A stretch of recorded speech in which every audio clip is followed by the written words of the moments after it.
Bismillahirrahmanirrahim. Sebelum kita memasuki pembahasan bagaimana mencari turunan parsial dari suatu fungsi, kita akan terlebih dahulu melihat fungsi dua variabel atau lebih.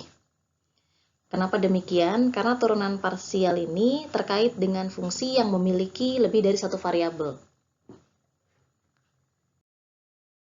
Pertama kita lihat dulu fungsi dua variabel. Fungsi f bernilai real dengan dua variabel x dan y adalah suatu aturan yang memetakan setiap pasangan xy pada suatu himpunan D dalam suatu bidang xy ke tepat satu bilangan real fxy. Nah, apa itu himpunan D? Himpunan D itu adalah domain dari sebuah fungsi yang merupakan himpunan titik-titik di mana fungsi tersebut terdefinisi atau bisa kita katakan bermakna. Akan melihat ilustrasi dari fungsi dua variabel.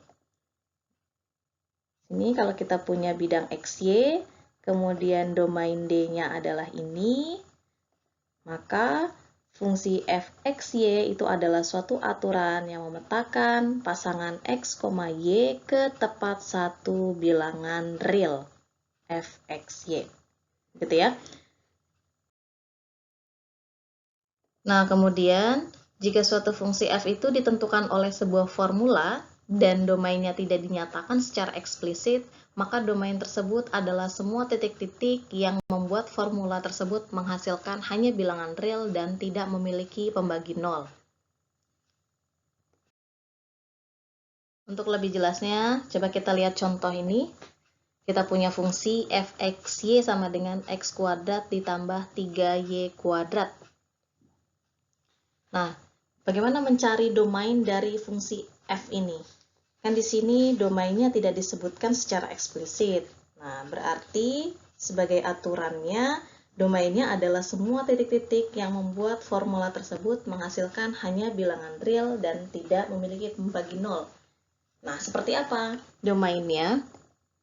Nah, domain dari fungsi ini adalah xy adalah himpunan x titik-titik xy di mana x dan y-nya itu adalah bilangan real. Jadi di seluruh bidang xy itu merupakan domain dari fungsi ini. Nah, mengapa demikian? Seperti yang kita ketahui bahwa pasangan x, y itu kan ada di bidang xy. Berarti x-nya itu adalah bilangan real dan y-nya adalah bilangan real. Nah, untuk x bilangan real, kalau misalkan x-nya itu adalah bilangan real, maka x kuadrat pun akan berupa bilangan real.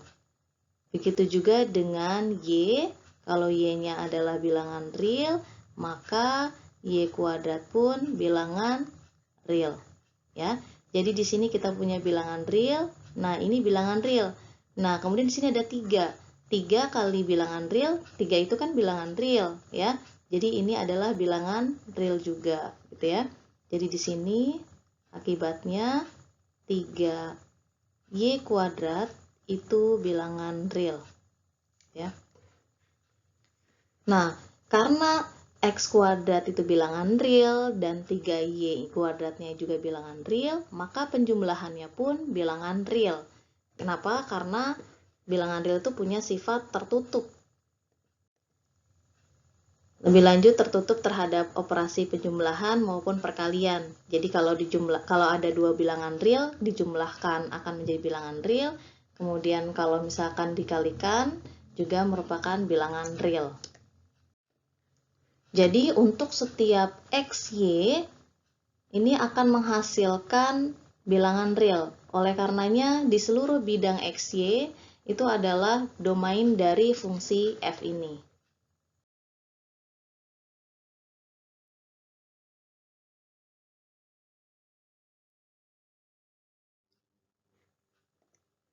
Selanjutnya, perhatikan contoh berikut. 3x kuadrat dikalikan dengan akar y dikurangi 1. Nah, bagaimana cara mencari domainnya? Nah, kalau kita perhatikan di sini, dalam fungsi ini kan ada bentuk akar, yaitu akar y. Ingat bahwa nilai akar itu tidak boleh negatif. ya. Jadi di sini ada syarat. Syarat bahwa akar Y ini dia harus positif, selalu positif ya. Jadi Y itu harus lebih besar dari atau sama dengan 0. Oleh karenanya, domain dari fungsi ini adalah semua pasangan X, Y di bidang XY dengan syarat Y-nya lebih besar dari sama dengan 0. Selanjutnya fungsi 3 variabel. Fungsi f bernilai real dengan 3 variabel x, y, dan z adalah suatu aturan yang memetakan setiap pasangan x, y, z pada suatu domain D dalam suatu bidang x, y, z ke tepat satu bilangan real f, x, y, z. Jadi kalau fungsi 2 variabel sebelumnya, itu yang dipetakan adalah pasangan x, y di bidang x, y. Kalau fungsi 3 variabel itu yang dipetakan adalah x, y, z dalam suatu bidang x, y, z. Gitu ya. Nah, selanjutnya coba kita lihat contoh ini. Ini adalah fungsi f, x, y, z sama dengan akar dari 1 dikurangi x kuadrat dikurangi y kuadrat dikurangi z kuadrat. Nah, untuk mencari domainnya, ini kita perhatikan fungsi ini kan memiliki bentuk akar ya. Bentuk akar itu tidak boleh negatif. Oleh karenanya, di sini syaratnya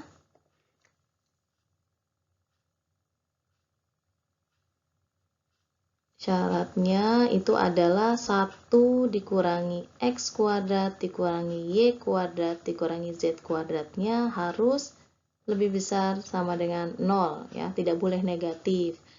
Nah, atau dengan kata lain kita bisa menuliskan 1 lebih besar sama dengan x kuadrat dikurangi y kuadrat ditambah y kuadrat ditambah z kuadrat ya. Jadi di sini nanti kita akan dapatkan domainnya adalah seluruh titik x, y, z pada bidang x, y, z dengan syarat x kuadrat ditambah y kuadrat ditambah z kuadrat itu lebih kecil dari atau sama dengan 1.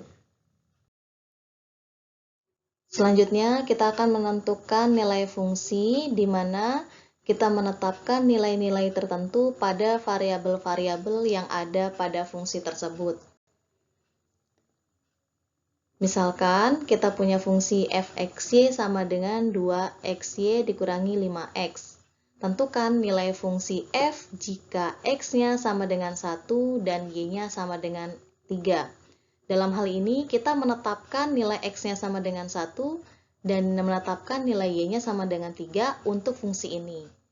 Nah, untuk menentukan nilai fungsinya, kita tinggal substitusikan nilai x sama dengan 1 dan y sama dengan 3 ke dalam fungsi fxy sama dengan 2xy dikurangi 5x. Oleh karenanya, kita nanti akan mendapatkan nilai fungsi fxy sama dengan 1 untuk x sama dengan 1 dan y sama dengan 3. Contoh berikutnya, tentukan nilai fungsi fxyz sama dengan akar dari 9 dikurangi x kuadrat dikurangi y kuadrat dikurangi z kuadrat jika x-nya sama dengan 1, y-nya sama dengan 1, dan z-nya sama dengan 2. Nah, untuk menentukan nilai fungsi ini, kita tinggal substitusikan saja nilai x sama dengan 1, y sama dan z sama dengan 2 ke dalam fungsi tersebut. Oleh karenanya, nanti kita akan mendapatkan nilai fungsi f-nya sama dengan akar 3.